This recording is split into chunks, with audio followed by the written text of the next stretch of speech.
Argentina, Brazil এমন একটা দেশ যেই দেশে আমার মাওলার দেওয়া আজান মাইকে দেওয়া নিষেধ।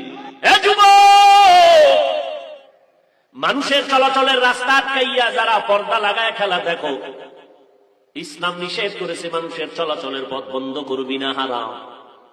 এরপরে গোল হইতে গিয়া এমন জোরে চিল্লাই উঠছ 10 জন, তোর চিৎকারের আওয়াজে পাশের ঘরের বাচ্চা লাফ দিয়া ভয়ে কান্না শুরু করছে, মা ভয় পেয়ে গেছে। এই মা যে তোরে বরদোয়া দিছে, বল এই বরদোয়ার শাস্তি কেমনে সহ্য করবি? মানুষের বরদোয়ার শাস্তি বড় মারাত্মক। হঠাৎ দেখবি তোর পাও ভাঙ্গা, নাইলে কিডনি নাই। বরদোয়া বড় কঠিন, মানুষের বরদোয়া বড় কঠিন।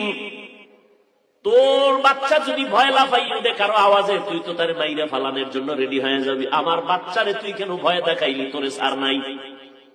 আজকে এমন জোরে ভোর রাত্রে চিৎকার দিছো, মনে হয় এলাকায় ডাকাত চড়াইছে। মহিলারা ভয় পেয়ে গেল। যেই মা সারাদিন আগুনের ভিতরে রান্না বাড়ি করলো, রাতের বেলা ঘুমাইতে পারে না, বাচ্চা ডিস্টার্ব করে, বাচ্চাটারে ঘুম পাড়াইতে 2-2.5 ঘন্টা চলে গেল মায়ের। সর্বশেষ আম্মা জান একটু আরামে ঘুমাবে, দিলি না, তুই ঘুমাইয়া চিৎকার দিয়া ঘুমটা ভেঙ্গে দিলি। মানুষের বরদোয়া নিস না, কপাল পুড়ে যাবে, কপাল পুড়ে যাবে।